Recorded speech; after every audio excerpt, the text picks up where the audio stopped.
इस लेसन में हम नाइव बेस वेरिएंट्स में मल्टीनोमियल डिस्ट्रीब्यूशन डिस्कस करेंगे, जो कि बहुत इंपॉर्टेंट है, लेकिन मैं पूरी कोशिश करती हूँ कि आपके लिए इसको भी आसान बना दूँ। जैसा कि आपको मालूम है कि नाइव बेस वेरिएंट्स में आपने ये 3 डिस्ट्रीब्यूशंस पढ़नी होती हैं। बर्नौली डिस्ट्रीब्यूशन हमने लास्ट लेसन में डिस्कस की। इस लेसन में हमारा फोकस है मल्टीनोमियल डिस्ट्रीब्यूशन। और इसका फॉर्मूला क्या होगा जब आपने यूज़ करना होगा, तो देखें ये इसका फॉर्मूला है। यहाँ से ये मैं आपको समझाऊंगी ये कैसे इसके काउंट होते हैं, और ये आपने n factorial divided by x1 factorial x2 factorial and so on. इसको बिल्कुल आपने कंफ्यूज नहीं होना, बिल्कुल नहीं डरना कि ये कोई मुश्किल फॉर्मूला है, बहुत आसान है। राइट, होता क्या है हमारे पास मल्टीनोमियल डिस्ट्रीब्यूशन, और हमने कब यूज करना होता है, कैसे क्वेश्चन होंगे तो आपने ये फॉर्मूला यूज करना होगा। देखिए यहाँ मैंने इसकी ये डेफिनेशन लिखी है, क्यों लिखी है वो भी मैं आपको बता देती हूँ। Multinomial naive based algorithm is a probabilistic learning method that is mostly use in natural language processing. ये तो इसकी डेफिनेशन है। लेकिन अगर मैं आपसे कहूँ कि इसमें इज, ये जो वर्ड है इज, इसको आप काउंट करें ये कितनी बार आया है। राइट, ये तो बिल्कुल छोटा सा सेंटेंस है, तो आप काउंट कर लेंगे इजीली, ये 2 बार आया है। तो जब आपने कोई भी आपको न्यूमेरिकल दिया हो, क्वेश्चन दिया हो, जिसमें आपको उसकी फ्रीक्वेंसी काउंट करनी हो कि वो चीज कितनी बार आई है, तो वहां पे आपने मल्टीनोमियल डिस्ट्रीब्यूशन यूज करना होगा। कैसे करना होगा उसकी एग्जांपल्स मैं आपको भी समझा देती हूँ। राइट, इसको हम कहते हैं डिस्क्रीट काउंट भी कहते हैं। जब आपने काउंटिंग करनी हो, डिस्क्रीट काउंट करना हो, तो आपने मल्टीनोमियल डिस्ट्रीब्यूशन यूज करना है। सपोज सपोज मैं आपसे कहती हूँ कि मेरी क्लास में 20 स्टूडेंट्स हैं। राइट, हम छोटी सी एग्जांपल कंसीडर करते हैं। ये हमारा मेरी क्लास है, इसमें मेरे पास स्टूडेंट्स हैं, और इसको मैं ऐसे डिवाइड कर लेती हूँ। यहाँ पे मैं एज लिख लेती हूँ और यहाँ उसकी प्रोबेबिलिटी लिख लेती हूँ। लेकिन आपने ये याद रखना है कि प्रोबेबिलिटी की रेंज क्या है, 0 से 1। जब भी प्रोबेबिलिटी का क्वेश्चन आए इस बात को कभी आपने नहीं भूलना, आपका क्वेश्चन कभी गलत नहीं होगा। राइट, मैं कहती हूँ इन 20 स्टूडेंट्स में से मेरे पास कुछ स्टूडेंट्स हैं जिनकी एज 21 है, कुछ स्टूडेंट्स हैं जिनकी एज 22 है, कुछ स्टूडेंट की 23 है, एंड सिमिलरली कुछ स्टूडेंट्स हैं जिनकी 24 है। अब कितने स्टूडेंट्स हैं प्रोबेबिलिटी में हम देख लेते हैं। मैं कहती हूँ 0.30।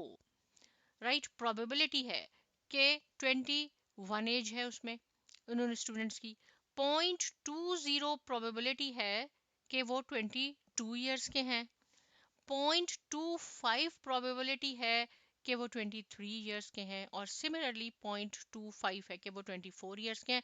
आप इस प्रोबेबिलिटी को काउंट कर लें, ये 1 के इक्वल होगी। देखें 0.30, ये 0.50 और 0.501।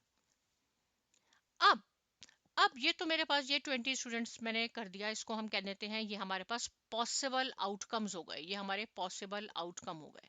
ये 20 स्टूडेंट्स को हम पॉपुलेशन कंसीडर कर लेते हैं।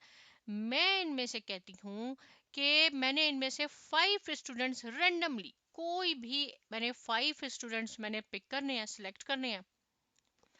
तो क्या प्रोबेबिलिटी है, क्वेश्चन मेरा ये है कि इन 5 में से मैं एक स्टूडेंट ऐसा पिक करूंगी जिसकी एज 21 हो, मैं 2 स्टूडेंट्स ऐसे पिक करूंगी जिसकी एज 22 हो, एक स्टूडेंट मैं ऐसा पिक करूंगी जिसकी 23 है, और 1 स्टूडेंट मैं ऐसा पिक करूंगी जिसकी एज 24 है। टोटल हमारे पास 20 स्टूडेंट्स थे, पॉसिबल आउटकम्स थी, पॉपुलेशन कहते हैं, उसमें से रेंडमली मैंने 5 सिलेक्ट करने हैं। और मैं कह रही हूँ कि 1 की एज, देखिए यहाँ हमारे पास डिस्क्रीट काउंट है कि 1, मैं कह रही हूँ इस रेंज से मुझे 2 चाहिए, इस रेंज से मुझे 1 चाहिए, इस रेंज से मुझे 1 चाहिए। यहाँ पे मैं कह रही हूँ कितनी दफ़ा वो रिपीट हो रहा है। इस तरह के जब क्वेश्चन आएंगे तो मल्टीनोमियल डिस्ट्रीब्यूशन आपने यूज़ करनी होगी। क्लियर हो गई हम आपके पास बात। राइट, डिस्क्रीट काउंट हमें दिया हुआ है तो हमने ये काउंट करना है। अब ये जो मैंने 2 फार्मूलाज लिखे हैं ना, इसको फॉलो करते हैं। एक्चुअली हमने फार्मूला ये वाला पुट करके आउटपुट निकालनी है। क्वेश्चन क्या है, क्या प्रोबेबिलिटी है कि जो मैं 5 स्टूडेंट्स पिक करूंगी वो उनका डाटा ये है, वो तो मैं इसमें फिल कर दूंगी। राइट, लेकिन इसको अभी आपको यहाँ समझा देती हूँ कि ये क्या चीज़ है मेरे पास, नंबर ऑफ काउंट क्या है। ये है p x1 is equal to 1। Right, ये वाला x2 ये जो x1 x2 है इसको आप स्मॉल करके भी लिख सकते हैं. x2 is equal to 2, x3 is equal to 1 और x4 इज इक्वल टू 4. क्योंकि हमारे पास ये जो xk लिखा है ये है टोटल कितने, तो मैंने ये 4 ग्रोस बनाए इसलिए मैंने 4 लिखा है. अगर क्वेश्चन में आपके पास और हो तो आप और भी लिख सकते हैं, x5 is equal to whatever. Right. अब हम देखें, मैंने ये n फैक्टोरियल क्या है, टोटल नंबर जो मैंने रैंडमली सिलेक्ट करने हैं, that is called the f5 factorial. यहाँ जितने भी आपसे कहे गए हो, 7 हो, 10 हो, 12 हो, उसका आपने फैक्टोरियल करना है. मैंने 5 पिक किए हैं, 5 फैक्टोरियल है. अब जो जो इसका डिनोमिनेटर है ना, यहाँ हमने बहुत ध्यान से काम करना है कि यहाँ क्या लिखना है. राइट. पहला है मेरे पास x1, और x1 क्या है, ये कितने स्टूडेंट्स हैं, जो मैंने कहा है 21 से एक स्टूडेंट है तो हम 1 फैक्टोरियल कर लेंगे. राइट. फिर उसके बाद क्या है, कितने स्टूडेंट्स हैं जो 22 हैं, यानी ये इससे है, इसका ताल्लुक इससे है, इससे है, तो हम इसको फैक्टोरियल कर लेंगे. फिर इसके बाद ये फैक्टोरियल और इसके बाद ये फैक्टोरियल. ये जो चीज़ है ना, ये कितने काउंट कितने हैं, राइट, कितनी काउंटिंग है, जिससे मल्टी नॉमिनल डिस्ट्रीब्यूशन हम कैलकुलेट कर रहे हैं, उसका फैक्टोरियल आपने यहाँ लिखा. टोटल कितने स्टूडेंट्स हैं उसका फैक्टोरियल ऊपर लिखा. अब ये खत्म नहीं हुआ, अब ये पार्ट भी है इसके साथ, ये पार्ट. राइट. मैं यहाँ लिख देती हूँ, आप ये लाइन यहाँ तक कंसीडर करें. फिर हमें p1x1, इसमें है कि इसकी प्रोबेबिलिटी क्या है, यहाँ से प्रोबेबिलिटी ऑफ x1. x1 क्या है, ये x1 है आपके पास, क्या प्रोबेबिलिटी है, तो इसकी है प्रोबेबिलिटी 0.30. राइट. 0.30, तो मैं कैसे लिखूंगी यहाँ पे, प्रोबेबिलिटी ऑफ 0.30, और इसकी क्या प्रोबेबिलिटी है, कितने काउंट हो, 1 काउंट हो. 0.20 ये है हमारे पास x2, इसकी क्या प्रोबेबिलिटी है, 0.20, और 0.20 में कितनी अकरेंस हैं, 2 अकरेंस हैं.